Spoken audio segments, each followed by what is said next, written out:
King Thidrek came to King Attila in Susa when he fled his kingdom before King Erminrek, his uncle.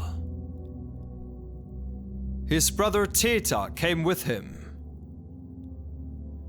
He was 1 year old when he came to Susa, and had now lived with King Attila for 20 years. He was the bravest of men, and was valiant in all respects. And among those his age, there was no one who was his equal in strength, appearance, knightly prowess, or courtesy.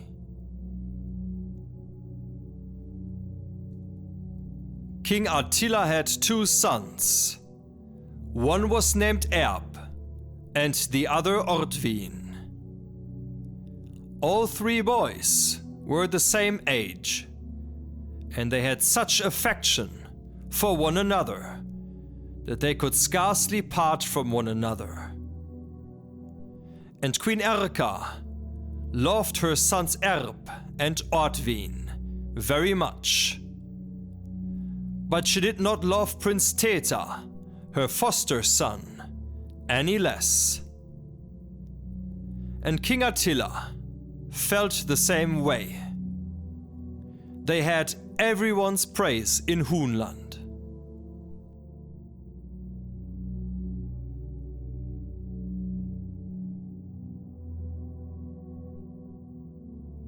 One day, King Thidrek went into the hall that belonged to Queen Erka, and she was sitting there with her ladies in waiting. And when the queen saw that King Thidrek of Bern had come in, she stood up and greeted him happily. She had a gold cup full of wine brought, and she carried it to King Thidrek herself and said, "Welcome, good sir. Sit here and drink with us, and accept anything we can offer you." And she continued, "Sir, where have you come from, and what do you wish? Do you have some urgent mission with us, or have you come to tell us some news?"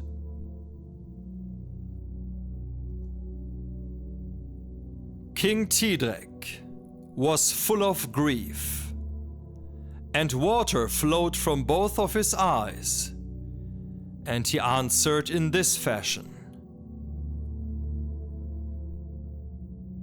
"Lady, I come from my dwelling, and I have a pressing mission here, but I have nothing new to report.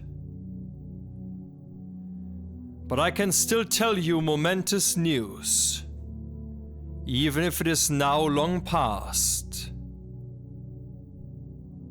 I remember now how I left my kingdom and my good city of Bern and the great Ravenna and many other precious cities. And so I came into the mercy and support of King Attila. I have now done without all of this for 20 years, and this continues to grieve me greatly. I shall complain of this before all Huns, so that all Hunaland shall hear of it."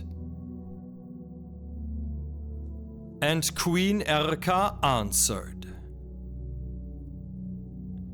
"Good sir, King Thidrek, these are momentous events you are remembering, and it is not strange that you often think of it.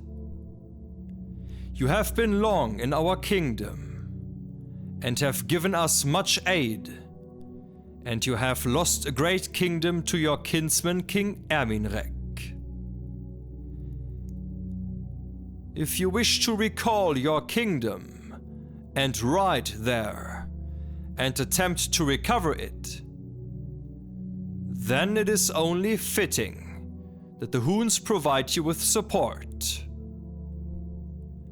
I shall be also the first to support you, and you shall hear what I shall contribute to this expedition.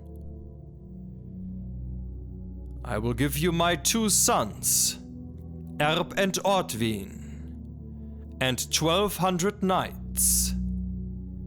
And I will also ask King Attila to give you his support. And King Thidrek gave the queen many thanks.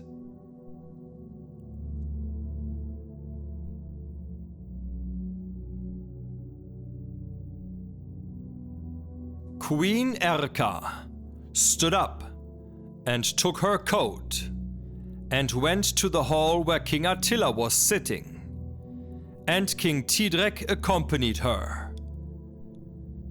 And when the queen came before King Attila's high seat, the king welcomed her warmly and had her brought a golden cup full of wine. He bade her sit in the high seat next to him and asked if she had heard any new tidings or what she had in mind. Queen Erka answered, "Sir, I have an urgent errand for you, which King Thidrek has brought up before me. He reminds us how he was driven out of his land, and how he lost his good cities Bern and Ravenna. And he has lost all of his kingdom, which is now ruled by his enemies. He grieves much and wishes to return to his land and avenge himself if he can get your support. King Thidrek has been in Hunaland a long time, and he has been in many dangerous situations, both in battle and in single combat, and he has endured many a bad day for your sake. He has also given you much support, and has won many lands for you with his sword. You will now wish to repay that, and give him an army from your land to help regain his kingdom." King Attila answered angrily, and thought ill of it, that he had been asked this. If King Thidrek wishes to have help, or our strength to win his land, then he will have to ask for himself. Or is he so proud that he will only accept help if we offer it to him? And the queen answered,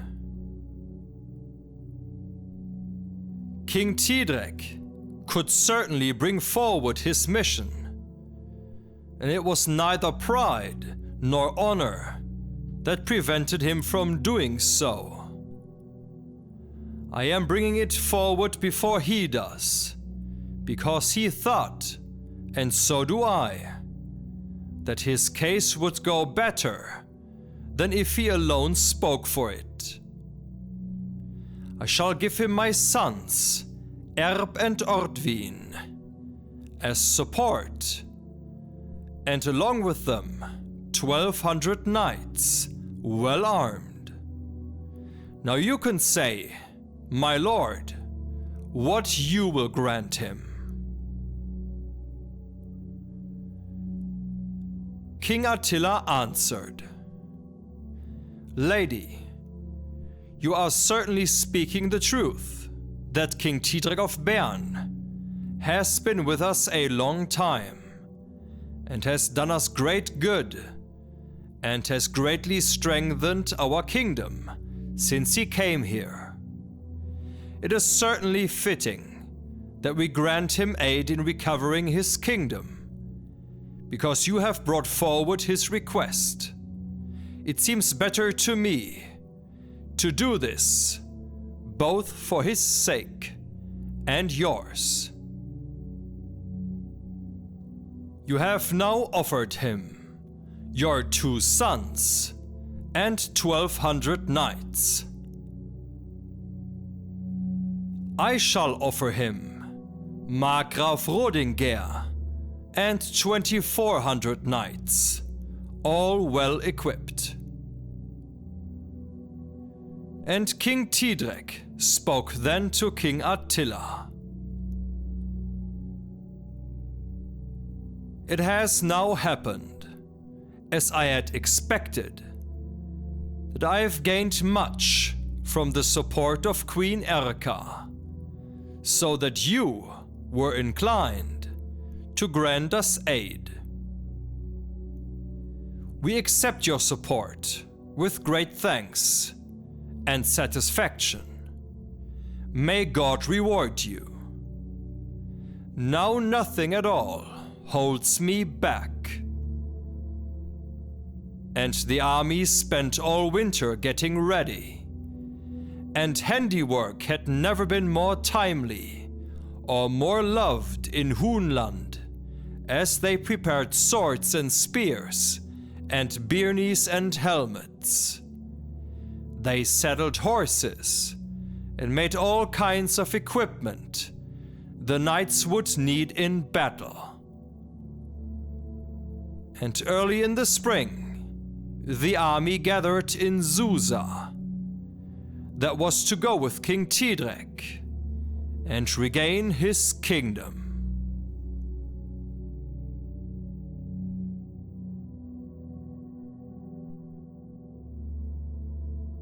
When the army was completely prepared, it happened one day that the sons of King Attila, Erp and Ordwin, along with the young lord Thether and many other young men, were sitting in an apple orchard. Queen Erka came to them and called out her 2 sons. My dear sons, I shall now prepare you for the expedition with King Thidrek. He wishes to return to his kingdom and reconquer it. She had them given mail hose, and they put them on. And then she had them brought 2 byrnies. And these byrnies were brighter than silver and made of hard steel. They pulled the byrnies over their heads, and they were decorated with red gold. And now she had them brought 2 helmets, and these helmets were brightly polished as swords, and the rivets were all tipped with gold. And when they had strapped on the helmets, she had them brought 2 shields. Each of them was thick and painted red, decorated with gold. She also gave them a standard with a staff, and they had neither animal nor bird on their armor, because they were not old enough to have been dubbed knights. Queen Erka spoke now weeping. Now I have prepared my 2 sons for battle, and it seems that never have 2 princes borne better weapons than you. Protect yourselves bravely and as strongly as your weapons are made.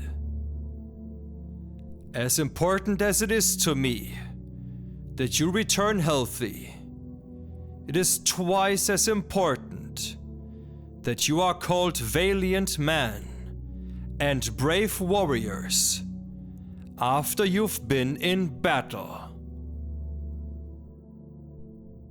And now that Queen Erka's and King Attila's only 2 sons, Erb and Ordwin, have been prepared for battle, it will be Thether's turn to get ready for combat in the 61st part of the Thidrekssaga, when the army will leave Soest, trying to reconquer Didrik of Bern's land. So, tune in again next time, back here into the Hall of Sagenheim. And many thanks to our new companion, Nachtmarwalzer, on Patreon, for giving us support.